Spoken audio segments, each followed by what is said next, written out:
नहीं लग रहा है, तो उस संबंधी अतिचारों की चर्चा कर रहे हैं। तो हमने कल मांस भक्षण संबंधी अतिचार देखे, अर्थात मांस भक्षण के त्याग संबंधी अतिचार। और कुछ कुछ थोड़ी चर्चा करेंगे और फिर आगे विषय को बढ़ाएंगे। मधु का त्याग, उस संबंधी अतिचार। पहले मधु का त्याग का विचार करते हैं। मधु महा अपवित्र वस्तु है, वो वहीं पर विष्ठा है, वहीं पर वमन हो गया है, वहीं पर लार का स्खलन हो गया है। तो इस न्याय से सब बातें उसी में अब आ गई है। और ऐसी चीज़ को हम ले तो अति क्रुद्धता के बिना, अति आसक्ति के बिना यह कार्य नहीं हो सकता है। तो एक बात तो मधु की ये हो गई। दूसरी बात, वो जिस चीज़ से लाते वो फूल के पराग में से लाते हैं। तो फूल का पराग भी वो जाति से ही, मतलब स्वभाव से ही वो अनंत कायिक माना गया है, अर्थात अनंत जीवों की राशि का आधार माना गया है सूखने के बाद भी। इसलिए वो फूल का पराग भी इष्ट नहीं है, वो त्यागने योग्य है, अपने यहाँ पर योग्य नहीं, उसका सेवन योग्य नहीं माना गया है। तो ये फूल के, तो उसके साथ साथ फिर ये केशर आदि जो बातें हैं वो सब उसी में आ जाएगी कि वहाँ पर उसका अतिचार, केशर का सेवन अगर होता है तो उसका भी अतिचार आ जाएगा। ठीक है।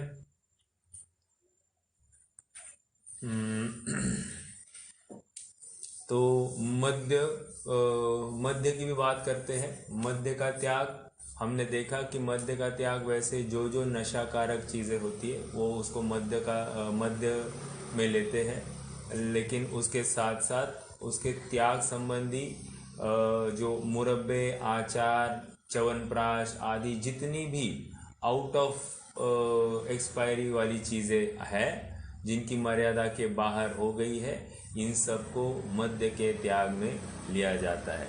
उनके आधार से निरंतर त्रस जीवों की उत्पत्ति पाई जाती है, इसलिए वो त्रस घात में जाएगा, बहुघात में जाएगा, और नशाकारक तो है ही है। तो इसलिए सुधीजन इनका दूर से दूर ही त्याग कर लेते हैं। इस न्याय से जितने भी कफ सिरप्स हैं वे सभी मद्य के त्याग के अंतर्गत आ जाते हैं, मतलब वो उनका भी सेवन नहीं होता है। तो यह अतिचार कैसे लगाना? अतिचार इस रूप से कि अन्य अन्य दवाइयों के रूप से अपन उनको समीप रखे, या ऐसा कि अपन यूँ ले ले कि अनुमोदना के स्तर पर हम उनको भी नहीं लगा सकते हैं। देखो, बात अपनी नहीं चल रही है, हम अपने घर वालों को भी नहीं देंगे उसकी भी बात चलती है। तो यदि मुझे मेरी भूमिका बढ़ानी है तो साथ साथ घर वालों की भी भूमिका बड़ी है, इसका ख्याल रखना पड़ेगा। नहीं तो मैं आगे बढ़ गया हूँ और मैं गृहस्थी में हूँ और ऐसा होते हुए घर वालों का पुरुषार्थ नहीं बढ़ा है, तो कहीं ना कहीं मुझे अनुमोदन करना पड़े तो वो बात नहीं बैठेगी। इसलिए फिर भूमिका उसके अनुसार आगे बढ़ाई जाएगी। ओके। तो फिर कोई कहे कि हम भूमिका बढ़ाए या ना बढ़ाए, देखो यहाँ पर श्रद्धा की बात है। जो शक्य है सो करे, अशक्य की श्रद्धा करे। तो हम निरंतर घर वालों का पुरुषार्थ बढ़ाते रहे, उनको तत्व ज्ञान देते रहे और यथार्थ का ही संदेश देते रहे। साथ साथ हम भी यथार्थ चिंतन करें, योग्य क्या है, अयोग्य क्या है, और भूमिका के अनुसार सब आगे बढ़ने की कोशिश करें। तो ये मध्य मांस मधु हो गया।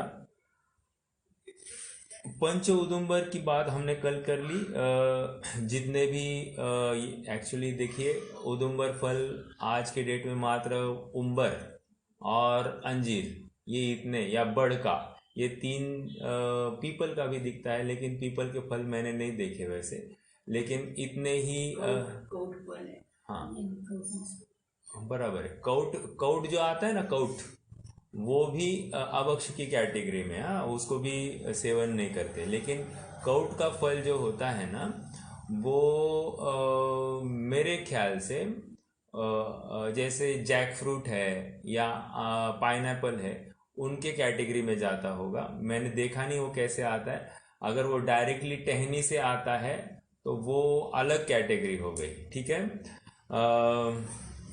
चलिए।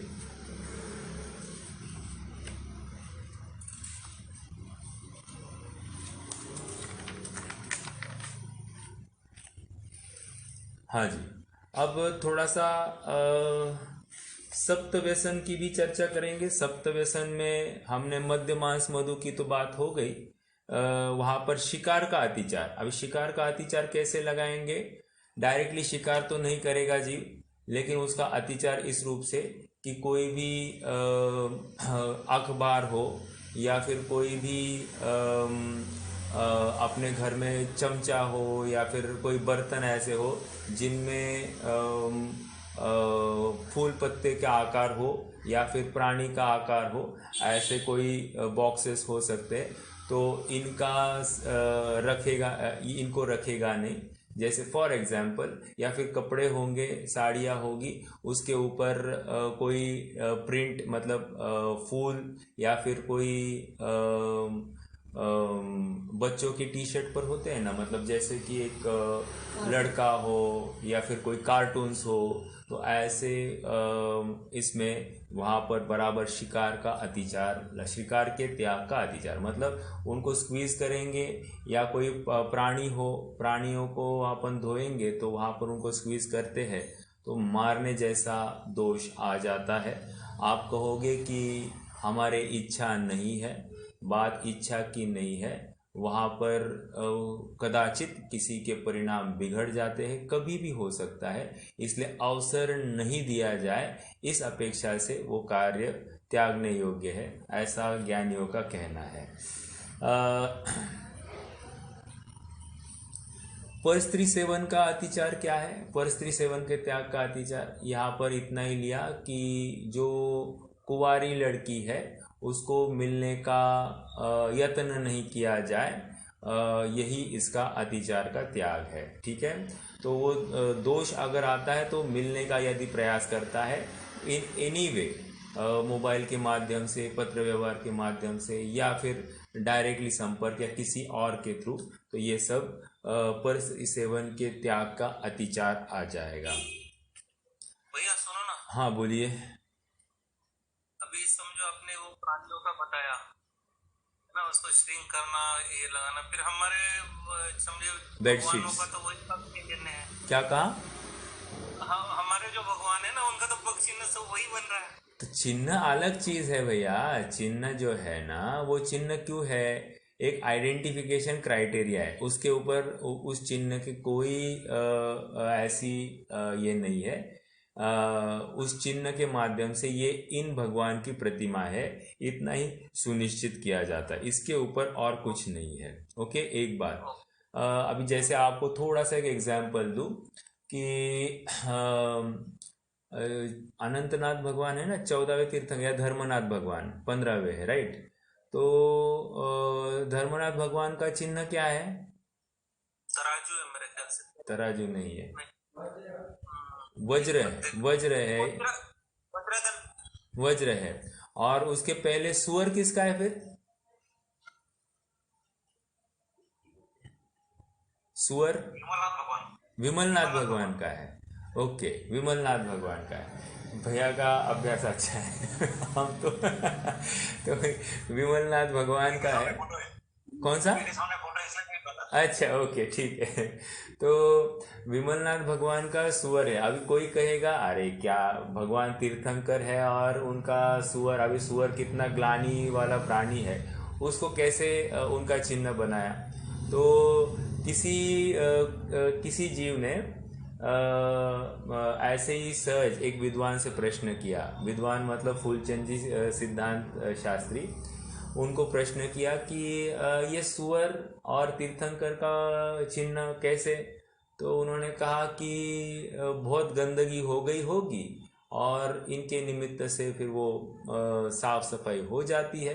तो इस न्याय से वो सुअर लगाया।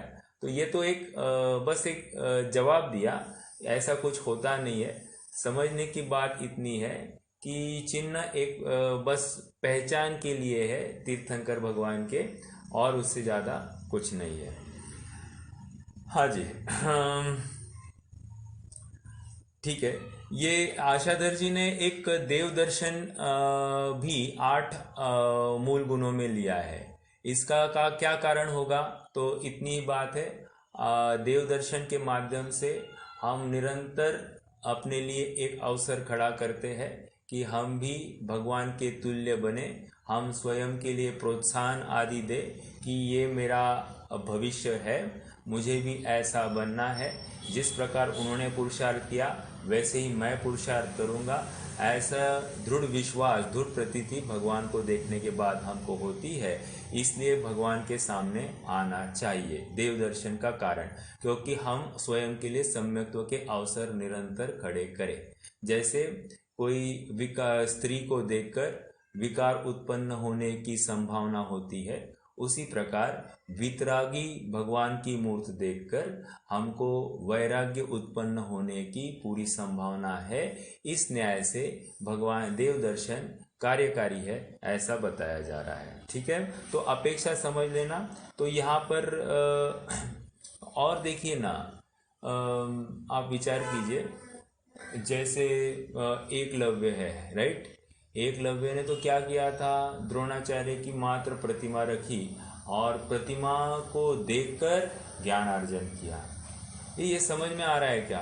तो हम मात्र भगवान को देखकर भी सम्यक तो हो सकता है बिना किसी उपदेश के। ये हमको इस लौकिक उदाहरण से फलित हो रहा है। जरूरी नहीं है कि भगवान हमको कुछ बोले, जरूरी नहीं है कि कोई आकर हमको समझाए। बस भगवान को ऑब्जर्व करो और उसमें से आप वितरागता प्रकट। देखो, मैं तो कहता हूँ कि एकलव्य को शिक्षा अर्जन करना बहुत डिफिकल्ट था, लेकिन भगवान को देखकर ज्ञान अर्जन करना बहुत इजी है। क्यों? भगवान को यहाँ इमिटेट करना है। ओके, वहां पर द्रोणाचार्य को इमिटेट नहीं करना था, बस द्रोणाचार्य की फोटो थी, उसमें से अलग अलग प्रकार की विद्या ग्रहण करनी थी। यहाँ वैसा नहीं है, बस भगवान को इमिटेट करना है। और वे क्यों ऐसे खड़े बैठे हैं, इसका निर्णय करके हम भी वैसा निर्णय करें तो हमारा कार्य हो सकता है। तो मैं ये समझता हूँ कि वो ज्यादा आसान कार्य है। ठीक है, चलिए, तो ये देव दर्शन करना जरूरी है। आगे अपन ये कौन है, बनारसी दास जी के ये जो 22 अभक्ष है उसकी भी अपन चर्चा करते हैं। मैं एक एक अभक्ष का नाम लेता हूँ और अपन उसके बारे में भी चर्चा करते। ओरा, ओरा मतलब जो ओले होते हैं ना, गार गार कहते हैं उसको, बर्फ का टुकड़ा जैसा होता है। तो ओरा, इसको अभक्ष में लिया है। क्या कारण होगा ये अभक्ष में लेने का? जैसे वातावरण से आते हैं तो अनेक जीवों को या वायुमंडल को या फिर अन्य अन्य जगह पर स्पर्श करके आते होंगे, और इस अपेक्षा से उसको अभक्ष में लिया है। छना हुआ पानी भी नहीं है, एक्चुअली वातावरण का पानी शुद्ध माना गया है, फिर भी ओरा अभक्ष के कैटेगरी में लिया है। घोर बरा, घोर बरा मतलब ये डायरेक्टली द्विदल का दोष करता है, इसमें त्रसघात का दोष आएगा, इसलिए घोर बड़ा। घोर बड़ा मतलब दही बड़ा, ठीक है, दही बड़ा अपन जिसको कहते हैं। निशी भोजन, रात्रि भोजन, इसको भी 22 प्रकार के अभक्ष में लिया है।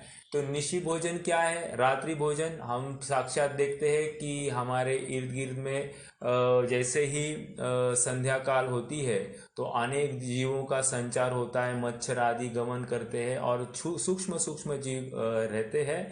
तो जैसे ही बिजली लगाते हैं तो वहाँ पर कितने सारे जीव उस बिजली के पास जाते हुए दिखाई देते हैं। तो इसमें से ये निष्कर्ष होता है कि बहुत जीव उत्पत्ति विशेष रात्रि के समय में होती है। तो उस काल में कोई जीव हमारे थाली में आकर गिर जाए, मरण को प्राप्त हो जाए और उसमें हम भोजन कर रहे हैं, तो ये अति आसक्ति का प्रतीक। दूसरी बात, इसमें जीवों के हिंसा का भी दोष, इसलिए अहिंसा अणुव्रत का त्याग नहीं होगा। तो काफ़ी बातें हैं, तो इसलिए निशी भोजन का त्याग। ओके, देखो इसके लिए ना अन्य मतों का एक बहुत अच्छा आधार है। वे इसको नक्त भोजन कहते हैं। नक्त मतलब रात्रि भोजन। और वे यहाँ तक मानते हैं कि सूर्यास्त के बाद में भोजन नहीं कर, मतलब सूर्यास्त के बाद भोजन करना ऐसा नहीं, सूर्यास्त के पहले एक अंतर मुहूर्त आप भोजन नहीं करेंगे, अर्थात सूर्यास्त के पहले एक अंतर मुहूर्त भी भोजन चल रहा है तो नक्त अतिचार आ गया है कहते हैं। मतलब वे भी यहाँ तक मानते हैं। तो हम तो माने इसमें कोई बड़ी अचरज की बात नहीं। ये सूर्यास्त की पहले की बात और सूर्योदय के बाद भी एक मुहूर्त। तो आपने सुना होगा कि मुनिराज भी सूर्योदय के एक मुहूर्त बाद वे आहार की विधि के लिए निकल सकते हैं। सूर्योदय के एक होते होते इमीडिएटली नहीं निकलते। उसके अनेक कारण है। एक तो जमीन भी प्रासुक हो जाती है और क्योंकि तब तक कोई गमन कर चुका होता है, और बाकी रास्ता भी ठीक ठाक दिखाई देता है, बाकी जीवों का संचार भी कम हो जाता है। जैसे संक्रमण का काल होता है उसमें जीव ज़्यादा होते हैं तो जीव भी कम हो जाते हैं। ठीक है, तो निशी भोजन के माध्यम से हम तो ये समझ रहे हैं। हाँ, मैं पॉइंट बता रहा था। अन्य मत ने एक बात तो ये बताई कि नक्त त्याग कहकर रात्रि भोजन की बात कह दी। और एक उन्होंने बहुत अच्छी बात बताई कि जैसे ग्रहण लगता है, सूर्य को ग्रहण लगता है, तो उस काल में वे सूतक मानते हैं। तो सूतक मानने का कारण क्या है? वे मातम मना रहे हैं, खेद मना रहे हैं। क्यों? क्योंकि हमारे भगवान को, सूर्य को भगवान मानते हैं और वो इष्ट है उनके लिए, और उसको ग्रहण लग गया है इसलिए दुख मनाते हैं। तो देखो, सूर्य जब ग्रहण लगता है उस समय में खाना पीना नहीं करते हैं, कोई पूजा पाठ नहीं होता है, और बस सूर्य ग्रहण हटने के बाद में नहाते हैं और फिर बाकी कार्य करते हैं। तो जब ग्रहण लगता है तब इतना परहेज पालते हैं, तो रात्रि जब सूर्यास्त ही हो गया है उस समय में भोजन करना कहाँ तक युक्त है, योग्य नहीं है। समझ में आ रहा है क्या? तो ये निशी भोजन का त्याग। देखो मैं आपको बताऊं, मैं किसी अपने जैन ही है, उनको उनके श्रेयांश के लिए कोई चश्मा बनाना था तो उनके पास गया था। तो हालांकि वे श्वेतांबर है, लेकिन उन्होंने कहा कि अब क्या फ़र्क पड़ता है, अभी तो लाइट है, पहले के ज़माने में लाइट कहाँ थी, इसलिए उस समय में रात्रि में नहीं खाते थे। अभी तो लाइट है, लाइट में बराबर सब कुछ दिख रहा है, क्या है क्या नहीं है। अब ऐसे जीव को कौन समझाए? देखो दो बातें होती है। एक तो सामने वाला जीव सुनने और समझने के लिए तैयार है तो हम उसको कुछ बताएं। अगर सुनने की ही सामर्थ्य नहीं रखता है तो उसे क्या समझाया जाए? तो इसलिए चुपचाप बैठकर निकल जाना। कहने की बात इतनी है कि ऐसा कोई तर्क करके कहे कि हमको रात्रि भोजन करने में कोई हर्जा नहीं है, तो ये योग्य बात नहीं है। हम साक्षात देखते हैं कि थोड़ा सा धूप नहीं निकल रही है, अंधेरा आ गया है, उसमें भी कोई छोटे जीव आकर अपने थाली में गिर सकते हैं। बिल्कुल ये बात होती है। दिन का टाइम है, ऐसा भी होते हुए ये किया जाता है। और याद रखना चाहिए, जो सियाल का जीव जिसको बावड़ी में अंदर जाता था तो उसको अंधेरा दिखता था तो पानी तक नहीं पी रहा था। जब सियाल को इतनी बुद्धि है तो हम मनुष्य होकर हम उससे गए गुजरे नहीं है, इतनी तो निश्चित बात है। तो रात्रि में एक बूंद पानी का त्याग होता है तो खाने की बात ही कहाँ रही। ठीक है, तो हम अपने बच्चों को और स्वयं को प्रेरित करें कि रात्रि भोजन से हम स्वयं को परावृत्त करेंगे। हम अपने तक ही नहीं रखे, अपने बच्चों को भी यही संस्कार दे। क्योंकि अगर हमको जैन मत चलाना है, हम चाहते हैं कि 21,000 वर्ष तक ये जैन परंपरा चली रहे, तो हमारा ये फर्ज है, उत्तरदायित्व है कि हम अपने बच्चों को इस मामले में कठोरता से इसमें इम्प्लीमेंटेशन कराएं। ओके, ये हमारी जिम्मेदारी, और ये अगर हम करने में सफल होते हैं, हमने उनको करोड़ों की जायदाद दी है, ऐसा समझना चाहिए। ऐसे भगवान कह रहे हैं, भगवान मतलब ज्ञानियों ने ये सब बातें बताई है। चलिए, निशि भोजन हो गया। बहुबीजा, अब इस पॉइंट के ऊपर मुझे चर्चा करनी है। व्हाट इज बहुबीजा, कोई बता सकता है?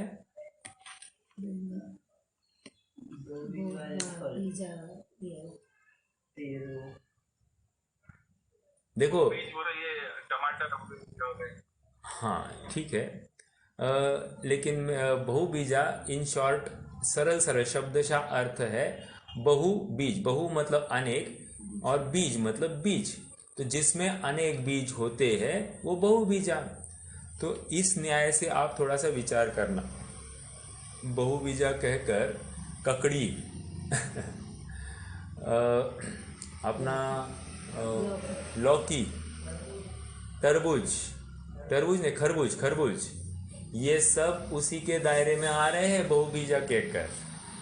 तो यहाँ पर आज वर्तमान विद्वानों का कहना है, ये बहुबीजा के बदले ये बहुजीवा होना चाहिए। क्या कहा?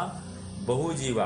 बहुजीवा मतलब अनेक जीवों का आश्रित कोई ऐसी वस्तु होगी, उसको यहाँ पर ज़्यादा युक्त लगता है, बहुबीजा ज़्यादा योग्य नहीं लगता है। ठीक है, तो हम समझे यहाँ पर बहुबीजा भी कह रहे, तो जिसके आश्रित अनेक जीव रहते हैं उसको बहुबीजा समझना। ठीक है, नहीं तो फिर क्या होगा, ककड़ी आदि को भी खाने के लिए तकलीफ खड़ी हो जाएगी।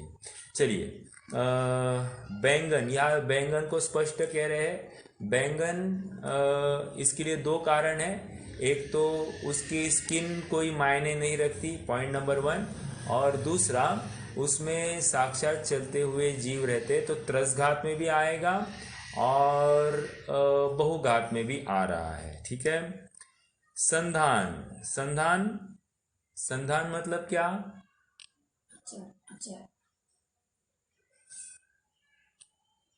संधान किसे कहते हैं?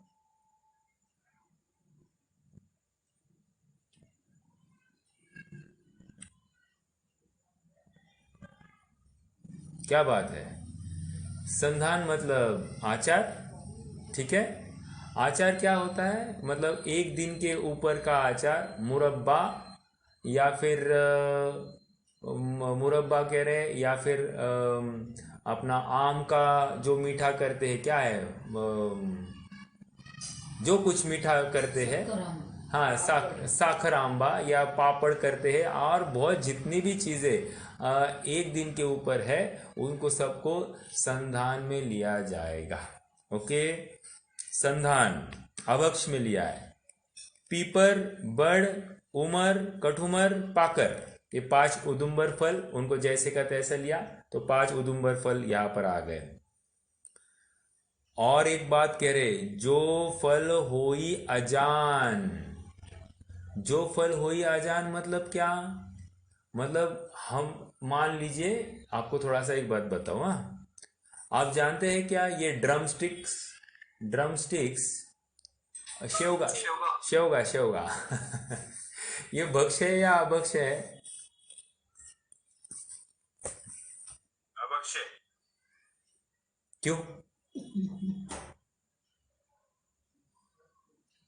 उसमें वो जो अंदर में घर रहता है, उसमें बहुत जीव जंतु रहते हैं। आपको किसने बताया ये?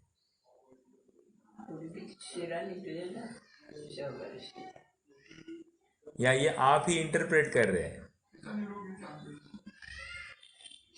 शायद डिस्कशन हो गया हमारा। हाँ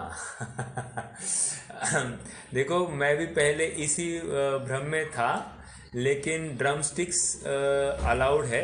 एक बात ये समझना, जीव नहीं रहते हैं, लेकिन आप नॉर्थ साइड में जाकर देखोगे तो वहाँ पर ये फल ही नहीं है। मतलब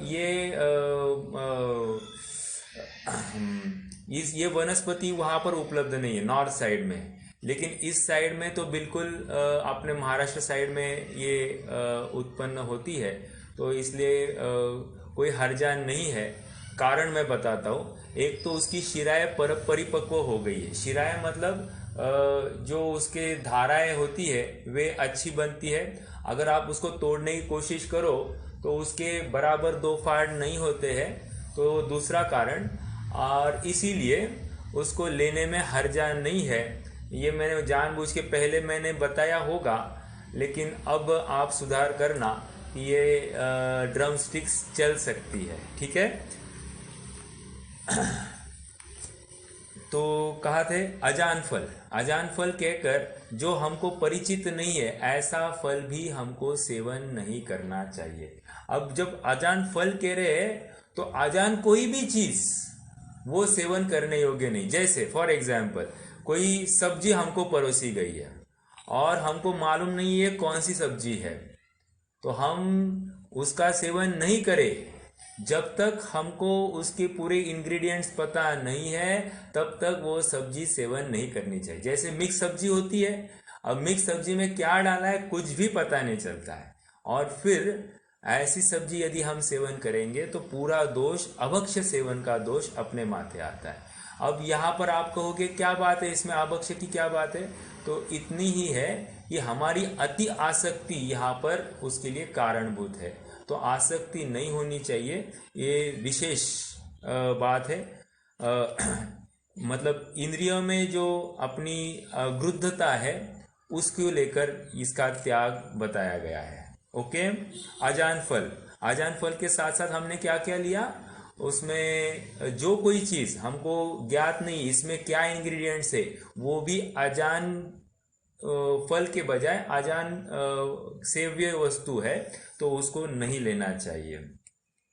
तो अजान के नाते मालूम है उसकी एक्सपायरी भी। जैसे मान लीजिए, आपको थोड़ा सा और बताऊंगा, कहीं कहीं जिनवानी में आया है कि दूध की मर्यादा 2 दिन की है, 48 घंटे की है, ऐसा भी आया है।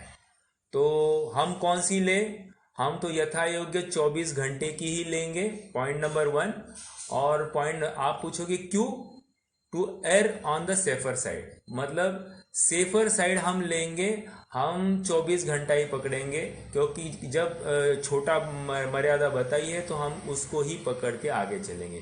क्योंकि फिर बात क्या है, ये केवल ज्ञान के गर्त की बात है, हम हमारे स्तर पर ज़्यादा नहीं बता सकते हैं। ओके, हाँ, दूध की मर्यादा बढ़ाने के लिए हम उसका दही बनाएं, तो फिर से जब से दही नरेटी डाली है तब से फिर से 24 घंटा उसकी मर्यादा बढ़ सकती है। इस न्याय से बताया होगा तो कोई बात नहीं है। ओके, दूसरी एक बात, हाँ, यहाँ पर आ ही रहा है, कंदमूल। कंदमूल ये अभक्ष्य में है, लिए है। कंदमूल क्यों ले रहे हैं अभक्ष्य में? क्योंकि यहाँ पर डायरेक्ट सूर्य प्रकाश प्रवेश नहीं करता है, इसलिए जो चीज़ सूर्य प्रकाश के आश्रित नहीं है उसके आधार से अनंत निगोदिया जीव वास करते हैं, इसलिए कंदमूल का त्याग जैनी को होता है। भले ही वो फिर काष्ठवत भी क्यों ना हुई हो, नहीं सेवन करना चाहिए। कदाचित औषधि के रूप में उसका सेवन होता है, वो अलग बात, लेकिन भोजन में डेली उसका सेवन करना योग्य नहीं है। तो कोई बताए, देखो अब दूसरा तर्क, prevention is better than cure. तो prevention is better than cure, हम डेली ही लेते रहेंगे तो हमको दवाई के रूप में लेना है, एक बात, और दूसरा हमको फिर से बीमारी ही नहीं होगी। जैसे आप कहोगे अदरक है या हल्दी है, तो इसको हम डेली ही ले लेते हैं तो बीमारी ही नहीं होगी, तो ये योग्य नहीं है। जब बीमारी होगी तब अन्य कोई भी दवाई कार्य नहीं कर रही है, तो उस समय में अत्यंत खेदपूर्वक इनका सेवन होता है। विचार करना, मतलब हर बात में विवेक की बात है। जैन धर्म या ये सहज क्रिया है और अत्यंत पुरुषार्थ का मार्ग है। कंदमूल हो गया। माटी, अब इसके ऊपर चर्चा करनी है। माटी मतलब क्या? मिट्टी। मिट्टी देखो, जैसे वो पेंसिल खाते हैं, पेंसिल, पार्टी वर्ची पेंसिल, वो खाते हैं कि नहीं? तो कह रहे हैं कि ये क्या है, ये मिट्टी में जाता है, तो उसको अभक्ष में लिया है। ओके, अब वैसे वो पेंसिल, माटी मतलब क्या आया? पृथ्वी का एक आया, बराबर। तो इस न्याय से अपना सेंधा नमक, ये भी पृथ्वी का एक है। दूसरा स्वर्ण भस्म, ये भी पृथ्वी का एक है। इनका सेवन कैसे चल सकता है? तो इसका समाधान इतना ही है कि हर पृथ्वी का एक ये अभक्ष्य नहीं है। मात्र जो कुछ कुछ, जैसे ये मिट्टी बताई, इसको अभक्ष्य में लिया गया है। लेकिन जो सेंधा नमक है वो एक पृथ्वी का एक की अवगाहना जो है वो घनांगुल का असंख्यातवा भाग है, तो बहुत छोटा शरीर होता है। तो एक इतने से डली में भी असंख्यातों शरीर, और असंख्यात शरीर के माध्यम से असंख्यात जीव उस डली में रहते हैं। तो उसको पीसने के बाद में वो सेवन के योग्य हो जाती है। अब और एक आपको बताऊं, ये एक कटारिया जी एक विद्वान हुए हैं। उन्होंने तो सेंधा नमक को एक बार पीसने के बाद में वो हमेशा के लिए अचित्त हो गया है, ऐसा माना है। लेकिन वो ज़्यादा युक्त बात नहीं लगती है, क्योंकि पीसने के बाद उसकी मर्यादा पानी के समान ही मानी गई है। तो पीसने के बाद 48 मिनट उसको थोड़ा सा हल्का सा गरम करें तो 6 घंटा, और गरम करने के बाद में, और उसके पश्चात भी अगर मर्यादा बढ़ानी है तो उसमें तेल या घी डालकर उसको फिर से सेक, बघार जैसा सेक दिया जाए, तो फिर उसकी मर्यादा और 24 घंटा बढ़ जाती है। ये क्यों नहीं आ रही, ये थोड़ा सा मैं बताता हूँ। जैसे, बोलिए, प्रश्न है क्या भैया? हाँ,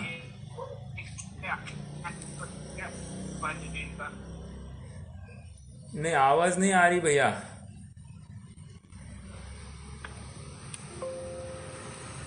नहीं, ये जो हम आटा जो पीसते हैं और नमक पीस रहे हैं, तो दोनों का भी तो मर्यादा सेम होनी हाँ चाहिए। हाँ हाँ हाँ, ऐसा नहीं है।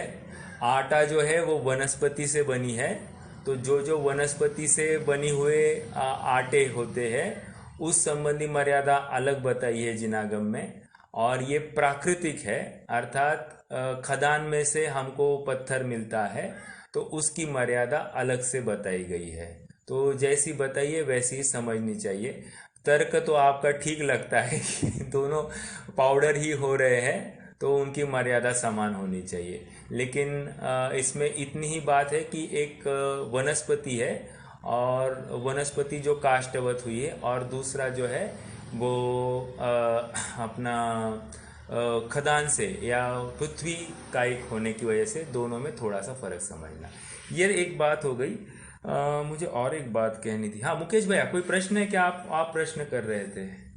अब ये जो फॉरेन से अभी फ्रूट्स आ रहे हैं, हाँ न्यूजीलैंड का सेब या ड्रैगन फ्रूट्स वगैरह हाँ जो हाँ भी है, हाँ हाँ, तो उसका क्या है भैया? देखो अभी ये ड्रैगन फ्रूट का आपको बताओ।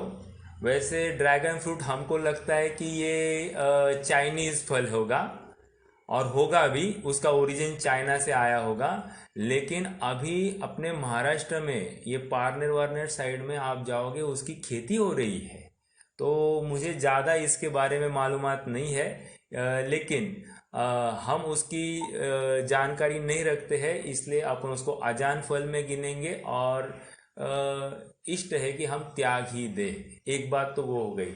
दूसरा प्रश्न आपका था कि जैसे न्यूजीलैंड से सेब आते हैं, अमेरिका से सेब आते हैं, चिली से आते हैं, ईरान से आते हैं, तो इसका क्या? वैसे सेब तो अभक्ष्य नहीं है, लेकिन उसको प्रिजर्वेटिव के रूप में उसके ऊपर प्रक्रिया की जाती है।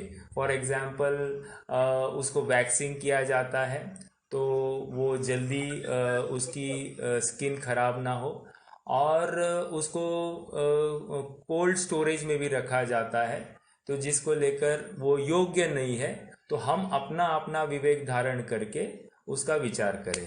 परंतु आप एक तो फॉरेन के फल यूजुअली अब भक्ष्य है तो ठीक है, लेकिन अपन अपना पुरुषार्थ विचार करें। अगर इंडियन अवेलेबल है सीजन के अंतर्गत तो वही अपन सेवन करें, ये ज़्यादा सेफ मार्ग है। बाकी फिर हम दवाई के रूप में अन्य कुछ नहीं है तो ये ठीक है, इस रूप में विचार करते तो अलग बात है। लेकिन डायरेक्टली अगर आप पूछे हाँ या ना तो ना में आएगा जवाब। ठीक है,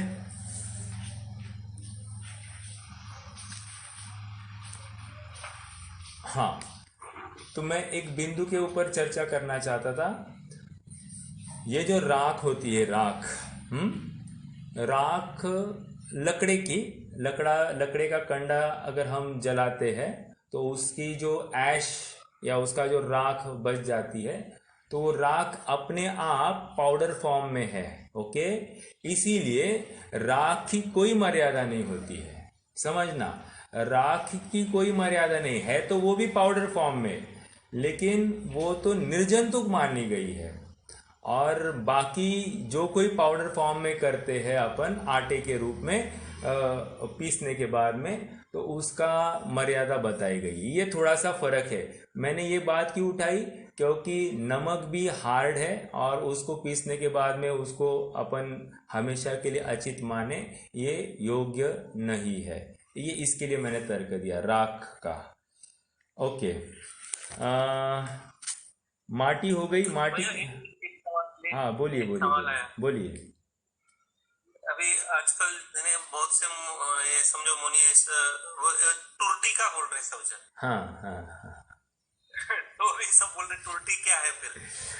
बोलिए क्या है, आपको क्या उसका केमिकल फॉर्मूला आपने तो पहले ढूंढा होगा। मुनि महाराज बोल रहे तो बख्श रहेगा खाने। मैं क्या कह रहा हूँ, आपने उसका केमिकल फॉर्मूला ढूंढा कि नहीं ढूंढा? आप तो सबसे पहले नेट, अरे क्या बात है सुनील भैया, आपने नहीं चेक किया? मेरी हर बात आप चेक करते हो, बाकी कोई मुनि महाराज की बात नहीं चेक किया आपने। तो नहीं किया, लेकिन वो क्या था उसके गला तो साफ करते हम लोग। अच्छा, तो ठीक है। देखिए तुरटी वैसे मैं उसको तो एक ओरिजिनल मतलब पत्थर तो नहीं है, ये आर्टिफिशियल ही है, केमिकल है। तो इस न्याय से थोड़ा सा जितना संभव है बचना चाहिए। अब नहीं है कोई ऑप्शन, ज़्यादा अभक्ष्य से अल्प अभक्ष्य उस रूप में आप विचार कर रहे हैं तो वो अलग बात है, लेकिन अनुमोदनीय तो नहीं है। फिर से व्रती त्यागी तो नहीं लेंगे। लेकिन अभी समझो ये बारिश में वो टुर्टी से पानी भी साफ करते ना। हाँ ठीक है, चर्चा का विषय बाकी नहीं बोल रहे। हाँ नहीं, अभी तुरटी से देखो, पहले जो था ना, तुरटी का जो उपयोग एक्चुअली कतक फल जैसे है। कतक फल ये ओरिजिनल फल मिलता था। आज के डेट में कतक फल अपने सामने नहीं है, पॉइंट नंबर 1। कतक फल क्या करता था कि वो पानी में हिलोरे तो उसमें सभी मिट्टी नीचे बैठती थी एक बार, और अपने वो निर्मल पानी ऊपर मिल जाता था। इसलिए आप जिनवानी में देखोगे तो जहाँ वहाँ जो औक्षमिक भाव का उदाहरण है उसमें कतक फल का उदाहरण दिया है, तुरटी का उदाहरण नहीं दिया। एक बात ये है, आज हमारे सामने नहीं है इसलिए अपन और कोई ऑप्शन नहीं है तो तुरटी का यूज़ करते हैं, तो ठीक है। लेकिन पहले तो पानी छना हुआ होना चाहिए, ये पहली प्रैक्टिस। उसके बाद में यदि हम उसको उबालते हैं तो अपने आप वो पानी की जितनी भी गंदगी है वो सेटल हो जाती है नीचे, और ऊपर आपको एकदम अच्छा पानी, निर्मल पानी मिल जाता है। और उसको छानने की एक प्रक्रिया है, कभी अवसर मिले तो अपन उसकी भी चर्चा करेंगे। बट वो जो गर्म पानी है उसको भी अगर उंडेलना है तो जिसको लेकर वो जो सॉल्ट्स नीचे सेटल हो गए हैं उसको एक विशिष्ट प्रक्रिया से अगर हम पानी को दूसरे बर्तन में निकालें तो वो बराबर सॉल्ट्स बाजू में रहते हैं और निर्मल पानी दूसरे बर्तन में आ जाता है। तो वो प्रक्रिया है, उस रूप से भी हो सकता है, त्रुटि ही ऑप्शन है, ऐसी बात नहीं है। ठीक है, चलिए आगे बढ़ते हैं। विष इसको अभक्ष लिया गया है। एक तो ये अनुपसेव्य है क्योंकि शरीर के लिए घातक है, और दूसरा ये अनीति है अर्थात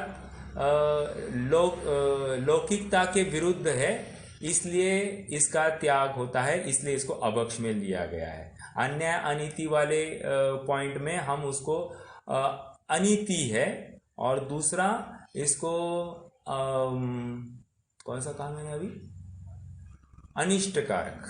ओके, शरीर के लिए घातक है इसलिए अनिष्टकारक में लिया जाएगा अभक्ष। आमिष क्या है?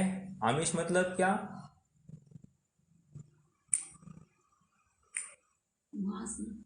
आमिष मतलब मांस। ओके, मांस, तो इसकी चर्चा कर ली है अपन ने। मांस भक्षण में ये सेवन नहीं होता है क्योंकि एक मांस भक्षण मतलब 2 इंद्रिय के ऊपर के जितने भी जीव है उनके शरीर मृत कलेवर कहलाते हैं। वे सप्त धातु से युक्त होते हैं। उनके आधार से निरंतर उसी जाति के समूर्छन जीव निरंतर उस शरीर के माध्यम से उत्पन्न होते हैं, और इसीलिए उनका त्याग होना चाहिए। ओके, तो आमिष हो गई चर्चा। फिर वो भले मरा हुआ जीव क्यों ना हो उसका विचार नहीं करना। और एक बात आ गई रत्नकर्ण श्रावकाचार्य की सदासुखदास जी की टीका में है कि कोई एक जीव है, ओके, मरा हुआ पंचेंद्रिय जीव, और एक जगह पर एक आलू या प्याज लीजिए। ओके, तो कह रहे हैं कि मैं अनुमोदन नहीं कर रहा हूँ, लेकिन बता रहे हैं, कह रहे हैं कि इस एक पंचेंद्रिय जीव का मरा हुआ कलेवर खाने में जितना दोष है उससे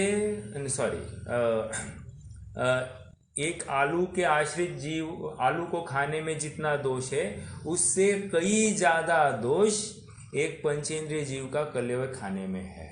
अब आप समझ रहे हैं कि कितनी हिंसा उस पंचेंद्रिय के इसमें कही है। इसका मतलब आलू प्याज आदि खाना ये मैं नहीं कह रहा हूँ, मैं ये बता रहा हूँ कि ये इक्वली त्याज्य है। ओके, और पंचेंद्रिय का होने की अपेक्षा वो ग्लानिमय है, नरक आदि के भ्रमण का कारण हो सकता है, इसीलिए सुधीजन इसका दूर से ही त्याग कर लेते हैं। ओके, इस न्याय से आजकल जो बात चली है अंडा, इसको शाकाहारी माना जाता है, सो बात नहीं है। अब तो किराने के दुकान में भी आप जाते हो तो वहाँ पर अंडा मिलता है। अब ऐसे लोगों के हाथ से हमको अपना सामान लेना पड़ता है, तो ये बहुत ही कठिन काल अपने लिए सामने आ गया है। चलिए,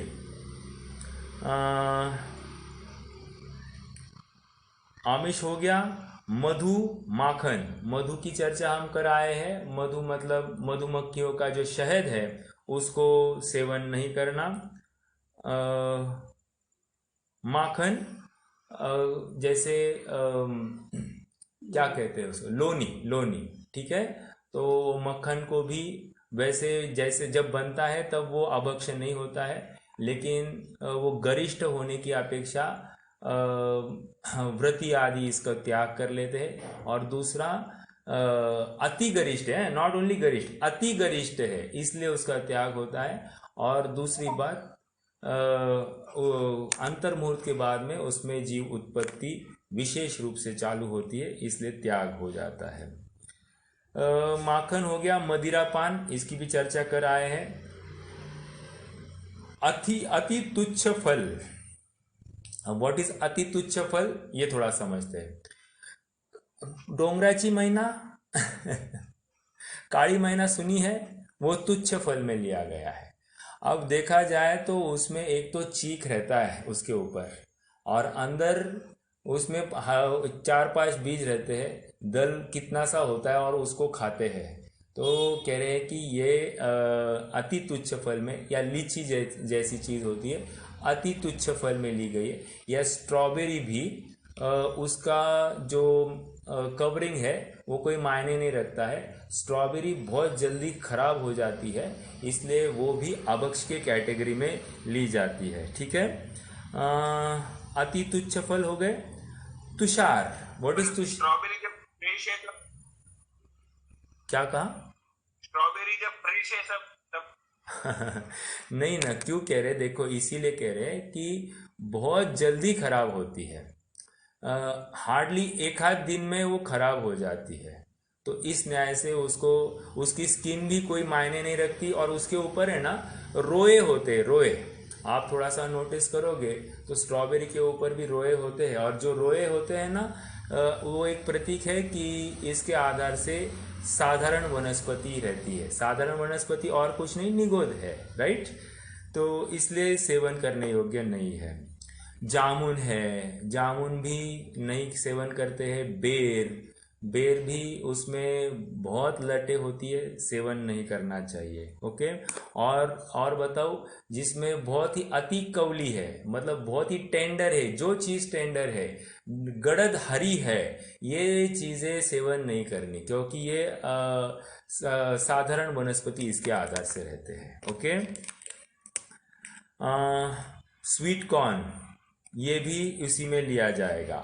और सादा कॉर्न जो होता है ना, गावरान कॉर्न, मका, तो वो भी टेंडर नहीं चाहिए, थोड़ा सख्त चाहिए, वही सेवन करने योग्य। थोड़ा सा मिठास कम आएगी, लेकिन वो सेवन करने योग्य होता है। आगे कह रहे हैं तुषार। व्हाट इज तुषार? तुषार मतलब ड्यू ड्रॉप्स।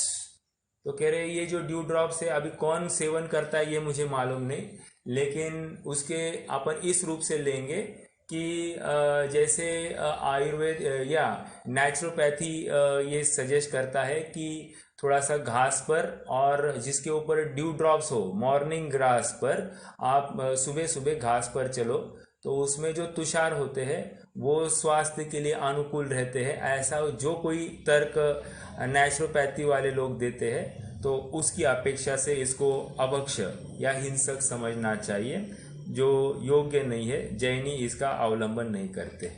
चलित रस, चलित रस कहकर जो सड़ गई है, जिनका सेंटेड वास आती है, अपन एक प्रॉपर शब्द दे, सेंटेड मतलब थोड़ा सा नॉर्मल टेस्ट नहीं है, टेस्ट बिगड़ गया है, उसको चलित रस कहते हैं।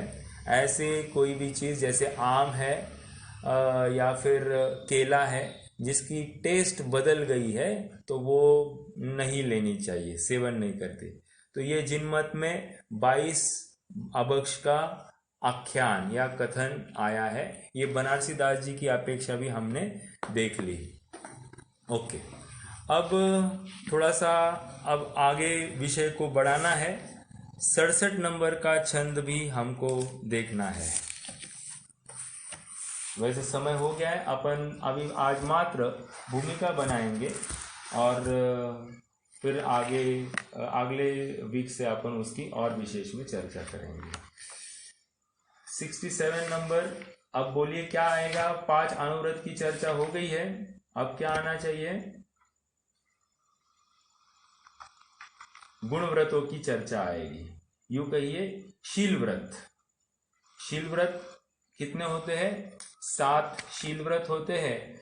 उसमें 3 गुण व्रत और 4 शिक्षा व्रत बताए गए हैं। 3 और 4 7। और ये करते क्या है? जो 5 अणुव्रत बताए थे उनकी रक्षा करते हैं। वो फेंसिंग के समान है। तो अंदर अगर कोई दोष लग जाए तो इन शील व्रतों को लग जाएगा, तो भी अणुव्रत सुरक्षित रहेंगे। इस अपेक्षा से वो बात शील व्रत की आती है। आइए अपन वो छंद एक बार पढ़ते हैं। 67 नंबर का छंद है। दिग्व्रतमनर्थदण्ड व्रतं च भोगोपभोगपरिमाणम् अणुबृहणादगुणाना माख्यान्ति गुणव्रतान्यार्यः। फिर से, दिग्व्रतमनर्थदण्ड व्रतं च भोगोपभोगपरिमाणम् अणुबृहणादगुणाना माख्यान्ति गुणव्रतान्यार्यः।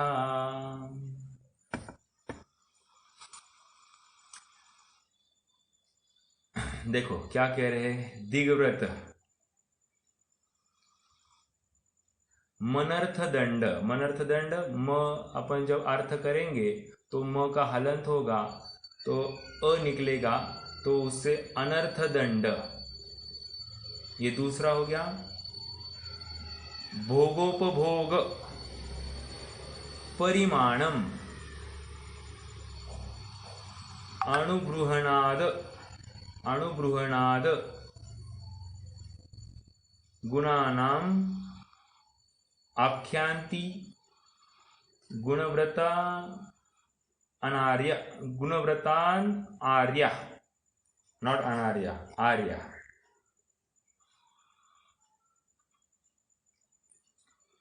क्या कह रहे हैं, दिग्व्रतों की चर्चा करनी है, सॉरी गुणव्रतों की चर्चा करनी है।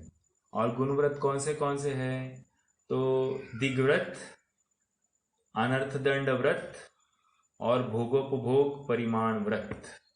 ठीक है, ये करते क्या है, अणुबृहणाद, अणुबृहणाद गुणानाम, अणुबृहणाद मतलब अणुव्रतों को, गुणानाम गुणाकार रूप से, बृहणाद बढ़ाते हैं, अणुव्रतों को गुणाकार रूप से बढ़ाते हैं। आख्यान्ति, आख्यान्ति ऐसा कथन करते हैं। आर्य, आर्य मतलब गंधर्वदेव हमको ऐसा कथन कर रहे हैं कि दिग्व्रतों को, गुणव्रतों को धारण करना चाहिए। और ये क्यों करना चाहिए, क्योंकि ये गुणाकार रूप से अणुव्रतों को बढ़ाते हैं। अणुव्रत क्या है, 5 अणुव्रत अभी हमने चर्चा की थी, हिंसा, झूठ, चोरी, कुशील और परिग्रह। इनके त्याग रूप जो अणुव्रत होते हैं, व्रत आदि धारण होता है, उनको अणुव्रत कहेंगे। देश गृहस्थ के आश्रित और मुनियों के आश्रित तो वो महाव्रत कहलाएंगे। तो उनको गुणाकार रूप से बढ़ाता है। तो इसमें से बात फलित हो रही है, गुणाकार रूप से बढ़ा रही है, अर्थात ये रक्षण का काम करते हैं और उनकी ताकत को और पुरुषार्थ या दृढ़ता जीव की और होती है। ये यहाँ से बात फलित हो रही है। ठीक है, अब थोड़ा सा चर्चा करनी है मुझे अलग से। छड़हाला जी में क्या आया है, कोई बता सकता है? ये गुणव्रतों की चर्चा, छड़हाला जी।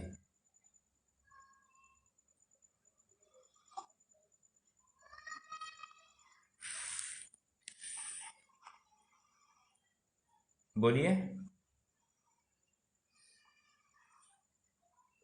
दिग्व्रत, देशव्रत और अनर्थदंड व्रत। ओके, दिग्व्रत, देशव्रत और अनर्थदंड व्रत। अब देखिए वहां पर क्या है, दिग्व्रत, देशव्रत और अनर्थदंड व्रत। यहां पर क्या दे रहे हैं, दिग्व्रत, अनर्थदंड व्रत और भोगोपभोग परिमाण व्रत। तो 2 विवक्षा आ रही है। याद रखना, जो छड़हाला की विवक्षा है वही तत्वार सूत्रकार उमा स्वामी देव की है। तो वहां पर भी दिग्व्रत, देशव्रत और अनर्थदंड व्रत, इनको गुणव्रतों में लिया है। और जो शिक्षा व्रत है, बचे हुए 4 वहां पर उन्होंने शिक्षा व्रत में लिए। तो शिक्षा व्रत में जैसे अब यहाँ पर भी टेबल बन सकता है। शिक्षा व्रत में क्या आएंगे? समंत भद्र स्वामी के इसमें देश व्रत, समंत सामायिक व्रत, प्रोषद उपवास व्रत और वैयावृत्ति, ये 4 शिक्षा व्रत में लिए हैं। अपन चर्चा करेंगे इसकी। और दौलत राम जी का अगर छह ढालाकार का अगर देखते हैं तो उनके शिक्षा व्रत क्या है? भोगोपभोग परिमाण व्रत, सामायिक व्रत, प्रोषद उपवास व्रत और अतिथि समविभाग व्रत। आप थोड़ा सा नोटिस करोगे यहाँ शब्दों में भी फेरफार हो रहा है, शब्द भी चेंज हो रहे हैं। ओके। कुंद कुंद स्वामी की भी अलग विवक्षा है, उसकी भी विवक्षा अपन देखेंगे।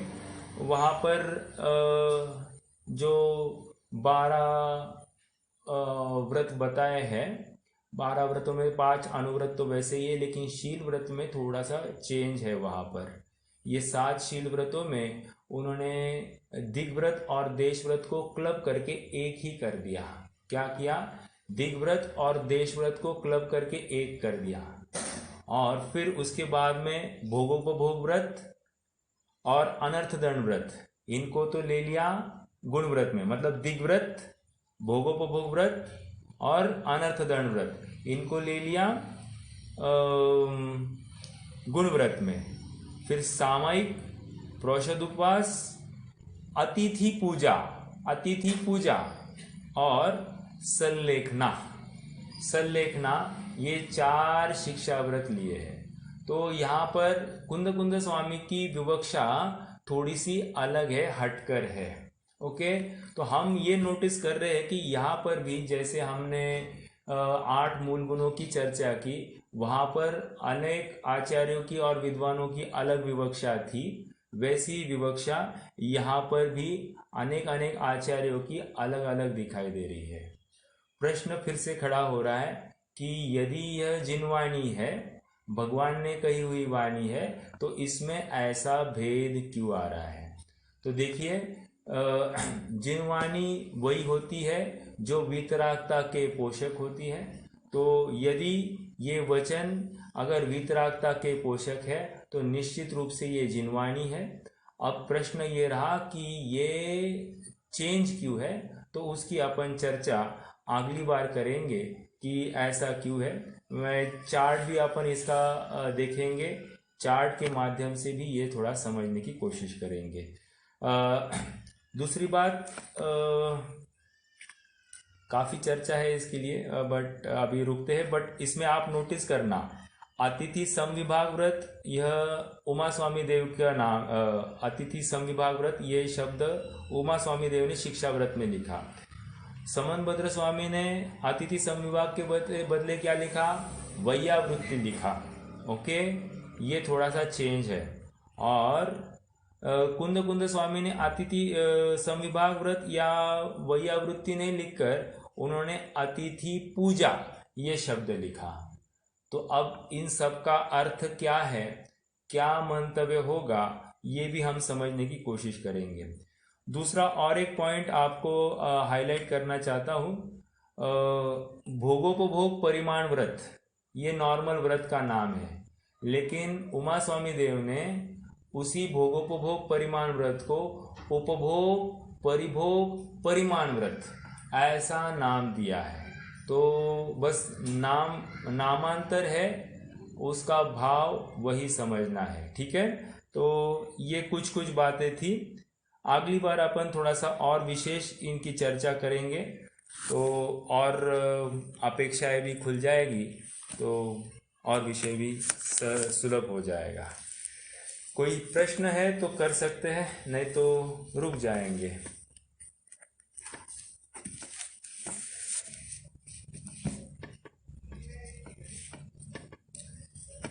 चलिए, निज निधि